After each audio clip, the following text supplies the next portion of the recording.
বাদশাহ হারুনুর রশিদ ওনাকে ফেরেশতারা ধইরা কোথায় নিয়ে গেছে? জান্নাতের মধ্যে নিয়ে গেছে। যাওয়ার পরে জান্নাত ঘুরে ঘুরে দেখতেছে, একটু পরে দেখে বিশাল এক বালাখানা লেখা, হাজা, এটা গোলাম ইবনে গোলাম, অমুকের ছেলে অমুকের জন্য এই ঘরটা। তো হচ্ছে যাইয়া বাদশাহ হারুনুর রশিদ দেখা খুব আনন্দিত হয়েছে, খুশি, বাক বাক করে খুশিতে বাদশাহ হারুনুর রশিদ যখন ওই ঘরের মধ্যে থেকে বাইর হইছে, দেখে একটু অদূরে সেম সেম আর একটা অমন ঘর। এবার বাদশাহ হারুনুর রশিদ ফেরেশতাদেরকে জিজ্ঞাসা করল যে ভাই, বুঝলাম এটা তো আমার বালাখানা, ওই অদূরে একটা দেখা যায় ওইটা কার? এখন ফেরেশতারা বলতেছে ওটা হলো আপনাদের রাজমিস্ত্রি আহমাদের। কার? রাজমিস্ত্রি আহমাদের। রাজমিস্ত্রি বোঝেন না? এখন বাদশাহ হারুনুর রশিদের একটু পরে ঘুম ভাঙছে। ঘুম ভাঙার পরে বাদশাহ হারুনুর রশিদ মনে মনে ভাবতেছে, আমি না হয় আল্লাহর জন্য জমিনে একটা ঘর বানাইলাম সম্পূর্ণ নিজের অর্থায়নে, এজন্য আল্লাহ তাআলা জান্নাতে আমাকে একটা বালাখানা দিল। আমার রাজমিস্ত্রি আহমাদ কি এমন আমল করে যেই কারণে আল্লাহ তাআলা জান্নাতে একটা ঘর দিছে? এটা তো আমার জানা দরকার। তো বাদশাহ হারুনুর রশিদ চিনে না, ওই ব্যক্তিরে চিনে না। ঘোষণা দিছে যে আমার রাজমিস্ত্রির মধ্যে আহমাদ নামী কোন ব্যক্তি আছে, যে আহমাদ সে আসছে। দস্তরখানে মেহমানদারি করাইছে। করানোর পরে বাদশাহ হারুনুর রশিদ বলতেছে যে ভাই আহমাদ, ফেরেশতারা তো আমাকে স্বপ্ন যুগে জান্নাতে আমার বালাখানা দেখাইছে, কারণ আমি জমিনে আল্লাহর জন্য একটা ঘর বানাইছিলাম। তো তোমারও একটা বাড়ি, তোমারও একটা ঘর সেখানে দেখে আসছি। তুমি কি এমন আমল করছো যে আল্লাহ তোমারও একটা ঘর বানাইছে সেখানে? এবার আহমাদ তার চোখ দিয়া পানি ছেড়ে দিছে। পানি ছেড়ে দিয়া বলতেছে, হে প্রিয় বাদশাহ আমাদের, আপনি তো ঘোষণা দিয়া দিলেন যে আপনি একটা মসজিদ বানাইবেন, এমন মসজিদ যেই মসজিদের মধ্যে অন্য কেউ দান সদকা করতে পারবে না। তো ওই দিন আমারও খুব মন চাইছিল যে আপনার মতো একটা মসজিদ বানাই, কিন্তু আমি তো গরিব মানুষ, অসহায় মানুষ, সামান্য রাজমিস্ত্রি মানুষ, আমি এত টাকা কোথায় পাবো যে আপনার মতো একটা বালাখানা তৈরি করব? তো আমার মনের আশা মনেই থেকে গেল। ঘটনাক্রমে আপনার মসজিদের কাজ চলতেছিল, আমিও আমার বাপের ভিটা উঠান খনন করতেছিলাম। খনন করতে করতে এক পর্যায়ে 3-4টা এমন পাথর পাইছি যেই পাথরটা আপনার পাথরের লগে মিলে যায়। আপনি আপনার মসজিদ বানানোর জন্য যেই ধরনের মার্বেল পাথর কিনছেন, যেই ধরনের পাথর কিনছেন, ঠিক কমন পাথরেই ছিল। তো আমি রাত্রের অন্ধকারের মধ্যে আপনার পাথরের সাথে আমার 3টা পাথর মিশিয়ে দিছি। মিশাইয়া দিয়া আমি সরওয়ারে কায়নাত রব্বুল আলামিনের দরবারে আমার উভয় হাত উঠাইয়া দিয়া চোখের পানি ছেড়ে দিয়া বলছি, আয় পরওয়ারদিগার, আমাকে তো তুমি এত অর্থ দেও নাই, এত প্রভাব প্রতিপত্তি, এত বড় সাম্রাজ্য আর এত বেশি টাকা পয়সা দেও নাই যে বাদশাহ হারুনুর রশিদের মতো আমিও একটা মসজিদ নির্মাণ করব, এমন তো আমারে দেও নাই। আমারে তো তৌফিক দিছো এই 3টা পাথর দেওয়া। আমি আজকে এই 3টা পাথর তোমার রাজি ও খুশির জন্য দিয়ে দিলাম। রব্বুল আলামিন, এই 3টা পাথরকে তুমি কবুল করে নিও। তো আল্লাহ কবুল করছে তো করছে, এমন ভাবে করছে যে বাদশাহ হারুনুর রশিদের জন্য রব্বুল আলামিন যেই ধরনের বালাখানা বানাইছে, ওই 3 পাথর দিয়ে নেওয়ালা আহমাদের জন্য ওই ধরনের বালাখানা বানাইছে। আমি হাদিস পাঠ করছি বুখারী শরীফের 450 নম্বর হাদিস। আল্লাহ রাসূল বলেন, মান বানা মাসজিদান লিল্লাহি বানাল্লাহু বাইতান ফিল জান্নাহ, যেই ব্যক্তি আল্লাহর জন্য জমিনে একটা মসজিদ বানাইবে, ঘর বানাইবে, আল্লাহ তার জন্য জান্নাতে কি বানাইয়া দিবে? ঘর বানাইয়া দিবে। এবার আসেন মাসনাদে আহমদ এই কিতাবের 23,403 নম্বর হাদিস। আল্লাহ রাসূল সাল্লাল্লাহু আলাইহি ওয়াসাল্লাম এই হাদিসের মধ্যে বলেন, মান বানা মাসজিদান ইয়াক্তাদি লিওয়াজহিল্লাহি তাআলা, যেই ব্যক্তি কেবলমাত্র আল্লাহ তাআলার রাজি খুশির জন্য একটা ঘর বানাইবে, একটা মসজিদ বানাইবে, অথবা মসজিদে দান করবে, সহযোগিতা করবে, বানাল্লাহু মিসলাহু বাইতান ফিল জান্নাহ, আল্লাহ তাআলাও তার জন্য ওই ব্যক্তি, ওই সমাজপতিরা, ওই সমাজের মানুষরা, সমাজের বড় ভাইরা, ছেলেরা, কৃষক মানুষরা যেই ধরনের ঘর আল্লাহর জন্য জমিনে বানাইছে, টাকা পয়সা দিয়া সাহায্য সহযোগিতা করছে, মেধা দিছে, শ্রম দিছে, এই ধরনের ব্যক্তির জন্য আল্লাহ তাআলাও জান্নাতে একটা বাড়ি বানাইয়া দিবেন। তো আমরা কি জান্নাতে বাড়ি চাই? কে কে চাই একটু হাত জায়গায় দেখাই তো। আল্লাহ তাআলা আমাদের সকলকে কবুল করুন। জান্নাতে আমাদের হচ্ছে যাইয়া বাড়িকে আল্লাহ মঞ্জুরি দান করে দেন। মুহতারাম হাজিরিন, জান্নাতে তো বাড়ি চাই, সব ঠিক আছে, কিন্তু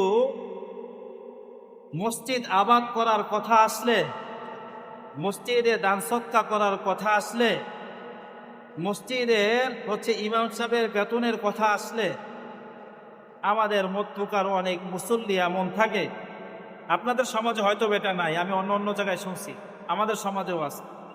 কিছু মানুষ বলে যে শুক্রবার আসি, একটু বয়ান শুনবো, একটু হচ্ছে মনে শান্তি নিয়ে নামাজ পড়া যাব, ইমাম সাহেব খালি টাকার কথাই কইতে থাকে।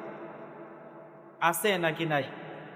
কিছু মুসল্লি এমন থাকে যে ইমাম সাহেব শুধু কি কথা কয়, টাকার কথা কয়। কেশিয়ার সাহেব, সভাপতি সাহেব খালি মসজিদে এইটা লাগবে ওইটা লাগবে এটাই বলে। আচ্ছা প্রিয় ভাই আমার, আমাকে বলেন, ইমাম সাহেবের এই কথা বলা লাগতেছে মানে বোঝা গেল আমাদের বদনসিব, ঠিক কিনা?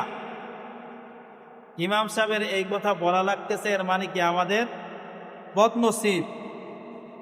মসজিদের ক্যাশিয়ারের এই কথা বলা লাগতেছে যে মসজিদে টাকা দান করেন, এর মানে আমাদের বদনসিব, মানে আমরা যথাযথভাবে দান সদকা করতেছি না, মসজিদের প্রয়োজন পুরো হইতেছে না, এজন্য আমাদের কাছে তাদের বারবার চাইতে হইতেছে। আচ্ছা আমাকে বলেন তো, কোনো ক্যাশিয়ার, কোনো সভাপতি, কোনো হচ্ছে যে কমিটি, কোনো ইমাম নিজের জন্য চায়? নিজের জন্য চাইলে আমরা দিব তাকে? পাও পাও আজকাল কেউ কাউরে এক কাপ চা খাওয়ায় নাকি? পশ্চিম কালেও সম্ভব। তো আল্লাহ তাআলার জন্য চাইতেছে, সেখানে ভাই পা ধরে বলে যায় আজকে অন্তত এই ব্যাপারটায় রাগ কইরেন না, অন্তত এই ব্যাপারটায় কি কইরেন না, রাগ কইরেন না। চাইলে পারলে দেন, না পারলে ব্রেন দিয়া সহযোগিতা করেন, মেধা দিয়া সহযোগিতা করেন, না পারলে শ্রম দিয়া সহযোগিতা করেন। মসজিদ মুখী থাকেন, মসজিদের সাথে অন্তরকে লাগায় রাখেন। হাদিসে কুদসির মধ্যে আছে যে ব্যক্তিদের অন্তর মসজিদের সাথে লেগে থাকবে তারা ময়দানে মাহশারে ভয়ানক মুহূর্তে আরশে নিচে ছায়া পাবে। আমাদের কি লেগে থাকে মসজিদের সাথে? অন্তর লেগে থাকে না, এটাই বাস্তবতা। এবার আসেন, মসজিদে যে দিবেন, কেন দিবেন? হাদিস বলছে কি, আগে এটা বুঝতে হবে, মুহাম্মদ আরবি সাল্লাল্লাহু আলাইহি সাল্লামের বক্তব্য, তার কথা, তার বাণী। মুহাম্মদ সাল্লাল্লাহু আলাইহি ওয়াসাল্লামকে এটাই তো আমরা জানি না। শুধুমাত্র এটুকু বুঝাইয়া শেষ করে দিব যে মুহাম্মদ সাল্লাল্লাহু আলাইহি ওয়াসাল্লাম কে। তাফসিরে তাবারি লিখছে ইবনে জারির তাবারি রাহিমাহুল্লাহ, এই তাফসিরের মধ্যে ওয়ালা সাউফা ইউতিকা রাব্বুকা ফাতারতা, এই আয়াতের উপরে উনি বিস্তর আলোচনা করছেন। আয়াতের স্বাভাবিক তরজমা হলো, আল্লাহ তাআলা বলছেন যে প্রিয় হাবিব আমার, বন্ধু আমার, ওয়ালা সাউফা ইউতিকা রাব্বুকা ফাতারতা, অচিরেই আপনাকে আপনার প্রতিপালক, আপনার রব সন্তুষ্ট করে দেবে, খুশি করে দিবে। তো ময়দানে মাহশার কায়েম হয়ে যাবে, সমস্ত নবীরা নাফসি নাফসি করতে থাকবে, সূর্যটা আমাদের মাথার ঠিক এক বিঘার উপরে থাকবে, আল্লাহ তাআলা কহ্হারিয়াতে রূপ ধারণ করবে, ঘামে ভিজে ভিজে মানুষের কাঁধ পর্যন্ত ঘাম চলে আসবে। ঠিক এমন ভয়ানক মুহূর্তের মধ্যে আল্লাহ রাসূলের অশ্রু মোবারকের কারণে আল্লাহ তাআলার রাগ কমে আসবে। রাগ কমে আসার কারণে, রাগ কমে আসার পরে আল্লাহ তাআলা আল্লাহ রাসূল সাল্লাল্লাহু আলাইহি ওয়াসাল্লামকে ওই স্পেশাল স্থান মাকামে মাহমুদ দান করবে। সুবহানাল্লাহ বলবেন না? মাকামে মাহমুদের মধ্যে আল্লাহ রাসূল বসবেন না, মাকামে মাহমুদের হাতল ধরে আল্লাহ রসুল দাঁড়ায় থাকবেন, মন বেজার, চক্ষু মুবারক দিয়া বারবার পানি পড়তেছে। আল্লাহ তাআলা বলবেন, বন্ধু গো আমার, আমি তো আপনাকে বলেছিলাম ওয়ালা সাউফা ইউতিকা রাব্বুকা ফাতারদা, যে আপনার রব আপনারে অচিরেই সন্তুষ্ট করে দিবে। তো কি দিলে সন্তুষ্ট হবেন? ওই মাকামে মাহমুদের সামনে আরো ১৬ লক্ষ পতাকা থাকবে, প্রত্যেক পতাকার নিচে পৃথক পৃথক নবীরা থাকবে। একটাই ইউসুফ আলাইহিস সালাম, একটাই নূহ আলাইহিস সালাম, একটাই ইয়াহইয়া আলাইহিস সালাম, একটাই মূসা আলাইহিস সালাম, একটাই ঈসা আলাইহিস সালাম, একটাই জাতির পিতা ইব্রাহিম আলাইহিস সালাম, একটা আদম সন্তানদের পিতা বাবা আদম আলাইহিস সালাম। এইভাবে ধারাবাহিকভাবে ১৬ লক্ষ নবীরা থাকবে। এরপর এই উম্মাদের ওলামা ইকরাম যারা আছে তাদের জন্য আলাদা আলাদা কুরসি থাকবে। এই উম্মাদের যে সমস্ত হাফেজরা আছে তাদের জন্য আলাদা আলাদা কুরসি থাকবে। তাফসীর তাবারির মধ্যে এরপর লেখেন, এত সব মর্যাদা এই উম্মাতের জন্য থাকার পরেও আল্লাহ রসুল সন্তুষ্ট হবে না। ফেরেশতাদেরকে আল্লাহ তাআলা বলবেন, ও আমার ফেরেশতারা রে, যাও আমার বন্ধু মুহাম্মাদের জন্য যে আমি স্পেশাল 10টা জান্নাত বানাইছিলাম, ওই 10 জান্নাতে আজকে আমার বন্ধুকে ভ্রমণ করায় নিয়ে আসো, ঘুরায় নিয়ে আসো। 10 জান্নাত আল্লাহ রাসূল সাল্লাল্লাহু আলাইহি ওয়াসাল্লামের সামনে পেশ করা হবে। জান্নাত দেখবে, রাসূল খুশি না, চোখের পানিও থামে না, রাসূল কান্না করতেছে তো কান্না করতেই আছে। আল্লাহ তাআলা বলবেন, বন্ধু আমার, মাকামে মাহমুদ দান করছি, খাতামুন নবিয়্যিন বানাইছি, নবীদের মধ্যে সর্বশ্রেষ্ঠত্ব দান করেছি। সিদরাতুল মুনতাহার পরে ৭০,০০০ পর্দা ভেদ করে আপনাকে আমার কাছে নিয়ে আসছে মেরাজের রজনীতে। এত এত মর্যাদা দান করেছি, তারপরেও আপনার চক্ষু মোবারক দিয়ে পানি ঠান্ডা হয় না, পানি কমে না। তারপরে আমি আপনাকে স্পেশাল 10টা জান্নাত দান করেছি, এরপরেও খুশি হন নাই। বন্ধু আমার, কি চান বলেন? আল্লাহ রাসূল সাল্লাল্লাহু আলাইহি ওয়াসাল্লাম বাস এক লফজ বলবে, এক লফজ, উম্মতি। কি চাই? আমি আমার উম্মতকে চাই। কি চাই? আল্লাহ রাসূল সাল্লাল্লাহু আলাইহি ওয়াসাল্লাম মুমূর্ষ অবস্থায় আল্লাহ তাআলা জিবরিল আমিনকে পাঠাইছে, বলে দিছে, শেখায় দিছে, বন্ধুকে আগে সালাম দিবা, তারপরে জিজ্ঞাসা করবা এখনই আসতে চায় নাকি পরে আসবে। সাবধান, আমার বন্ধুর রূহ স্পর্শ করার সময় খুব সাবধানতার সাথে স্পর্শ করবা, যাতে করে আমার বন্ধু বিন্দু পরিমাণ ব্যথা উপলব্ধি করতে না পারে। সালাম দিছে, আল্লাহ রাসূল সাল্লাল্লাহু আলাইহি ওয়াসাল্লামের কাছে আসছে, জিজ্ঞাইছে যে আল্লাহ তাআলা জিজ্ঞাসা করছেন এখনই যাইবেন নাকি আরো পরে কিছুদিন দুনিয়ায় থাকতে চান। এই কথাবার্তার এক পর্যায়ে যখন আল্লাহ রসুল ইন্তেকাল করবে ভাব, ঠিক এখনো মুহূর্তে এই সময়ও আল্লাহ রসুল সাল্লাল্লাহু আলাইহি ওয়াসাল্লাম বলছে, উম্মতি as-সালাত, উম্মতি as-সালাত, এ আমার উম্মতরা নামাজের প্রতি যত্নবান হও, এ আমার উম্মতরা নামাজের প্রতি যত্নবান হও।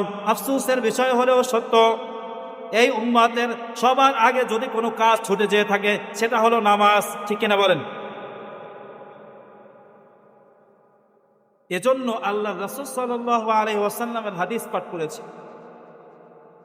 আল্লাহ রাসূল আপনাকে আমাকে তো কোনোদিন দেখে নাই, দেখছে? আল্লাহ রাসূল কি গায়েব জানতেন? জোরে বলেন, আল্লাহ রাসূল গায়েব জানতেন না। কি জানতেন না? আল্লাহ রাসূল গায়েব জানতেন না। অদৃশ্যের জ্ঞান আল্লাহ রাসূলের কাছে ছিল না। আল্লাহ তাআলা যতটুকু রাসূলকে জানাইতে চাইছেন, রাসূল অতটুকুই জানতে পারছেন। গায়েবের একমাত্র আলেম হইল, একমাত্র গায়েবের খবর রাখনেওয়ালা হইল আল্লাহ তাআলা। কে? গায়েবের খবর একমাত্র কে জানে? আল্লাহ জানেন। আমাদের দেশের কিছু ভণ্ড বাবা টাপা আছে, ওনারা বলে যে রাসূল কি জানতো? গায়েব জানতো। নাউযু বিল্লাহ। আল্লাহর সিফাত অন্য কারোর জন্য সাব্যস্ত করা এটা জায়েজ নাই, একদম হারাম একটা কাজ। ইতিকাদি বিষয়, খুব সিরিয়াস বিষয়, কিন্তু আকীদাগত বিষয়। তো যেই কথা বলতেছিলাম, রাসূলে আরবীর হাদিস পাঠ করা হয়েছে। রাসূলে আরবী স্বয়ং মসজিদের জন্য তারা সাহাবে সুফার জন্য নিজে টাকা কালেকশন করছেন, বুঝলেন? এজন্য টাকা পয়সা কালেকশন করা এটা হচ্ছে কোনো খারাপ বিষয় না, কোনো কি না খারাপ বিষয় না, এটা ইসলাম ধর্মেরই একটা অংশ, দ্বীনেরই একটা অংশ। বুঝাইতে পারছি ভাই? সর্বশেষ ছোট্ট একটা হাদিস পাঠ করে শেষ করে দিন। বুখারী শরীফের মধ্যে এক রিওয়ায়াত আসছে, আবু হুরায়রা রাদিয়াল্লাহু তাআলা আনহু বলেন, আল্লাহ রাসূল সাল্লাল্লাহু আলাইহি ওয়াসাল্লাম বলেন, আহাব্বুল বিলাদি ইলাল্লাহি মাসাজিদুহা ওয়া আবগাদুল বিলাদি ইলাল্লাহি আসওয়াকুহা। আল্লাহ তাআলার কাছে সব থেকে প্রিয় জায়গা হইল মসজিদ। প্রিয় জায়গা কি? মসজিদ। আর সব থেকে নিকৃষ্ট জায়গা হইল বাজার। নির্দিষ্ট জায়গা কোনটা? বাজার। এজন্য বাজারের তুলনায় আমাদের মসজিদে সময় দেওয়া বেশি উচিত না? চেষ্টা করবো আস্তে আস্তে। বাজারে সময় দেওয়াও খারাপ না, তবে বাজারে যাইতে হইবে প্রয়োজন স্বার্থে। বাজারকে প্রিয়জন বানাইতে যাওয়া যাইবে না। আরেকটা বিষয়, সর্বশেষ একটা ফিকহি মাসালা বলে শেষ করে দিব। আমাদের মসজিদের মধ্যে অনেক সময় অনেক ভাইয়েরা এই ধরনের ফতোয়া দেয় বা এই ধরনের কথা বলে যে কোনো ব্যক্তি যদি মসজিদে কথা বলে তাহলে তাকে নাকি ফেরেশতারা বলে, মনোযোগ, তাকে নাকি ফেরেশতারা বলে যে উসকুত ইয়া ওয়ালিয়াল্লাহ, হে আল্লাহ তাআলার বন্ধু চুপ করো। এরপর যদি আবারও কথা কয়, চুপ না করে, এরপর নাকি ফেরেশতারা বলে উসকুত ইয়া আব্দাল্লাহ, হে আল্লাহর বান্দা চুপ করো। এরপর যদি না থামে, তারপর নাকি ফেরেশতারা বলে উসকুত ইয়া আদুওয়াল্লাহ, হে আল্লাহর দুশমন চুপ করো। বিষয়টা হইল এই রিওয়ায়াতটা পুরা দাঈফ বললেও চলবে না, দুর্বল হাদিসের যে সমস্ত কিতাব আছে যেখানে মাউযু রিওয়ায়াত, সেখানেও কোথায় ওই হাদিস নাই। বরঞ্চ আল্লাহ রাসূল কি বইলা দিছে, বাবু ইত্তিবায়ে সুন্নাত ইবনে মাজাহ, এটার মধ্যে মান কাযাবা কাযিবা দুই ভাবে পড়া যায়, মান কাযাবা আলাইয়া মুতাআম্মিদান ফালিয়াতাবাওয়া মাকআদাহু মিনান নার। কোন ব্যক্তি যদি আল্লাহর রাসূল সাল্লাল্লাহু আলাইহি ওয়াসাল্লামের উপরে মিথ্যা কোনো কথা চাপায়া দেয়, মানে রাসূল যেটা বলে নাই সেটা যদি বলে, সে যেন তার ঠিকানা জাহান্নাম বানায় নিত। নাউযু বিল্লাহ। এজন্য মানুষদেরকে বলবেন ভাই চুপ করেন, চুপ থাকেন, মসজিদে জোরে কথা বলা এটা হচ্ছে যে ঠিক না। কিন্তু এখানে এই হাদিস বলার দরকার নাই যে আল্লাহ ফেরেশতারা এটা বলবে এটা বলবে, এটা একদমই হাদিস না, এটা একটা বোকাস কথা, বুঝছেন? সর্বশেষ আল্লাহ তাআলা আমাদের প্রত্যেকের এলাকার যে যে মসজিদ আছে, মসজিদগুলোর দিকে, মাদ্রাসার দিকে বিশেষভাবে খেয়াল রাখার তৌফিক দান করুক। আমিন। নাসরুম মিনাল্লাহি ওয়া ফাতহুন করিব ওয়া বাশশিরিল মুমিনিন।